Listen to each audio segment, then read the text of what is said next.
একদিন এক বিষাক্ত সাপ এক কবুতরকে বলে, তুমি কি তোমার পিঠে কইরা আমার এই পাহাড় থেকে অন্য পাহাড় নিয়ে যাইতে পারবা? তখন কবুতর অনেক ভয় পেয়ে গেল, যদি সাপটা আমাকে কামড় দিয়ে আমার শরীরে বিষ ঢেলে দেয়।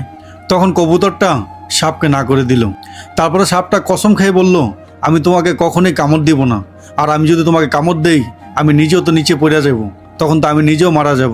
আর এই যুক্তিটা কবুতরের কাছে খুব ভালো লাগলো, আর সে ভাবলো সাপটা যদি আমাকে কামড় দেয় ঠিকই তো, সে তো নিজেও নিচে পড়ে যাইব। অবশেষে কবুতর তার পিঠে সাপটিকে বসালো, এক পাহাড় থেকে অন্য পাহাড় যাওয়ার রওনা দিছে।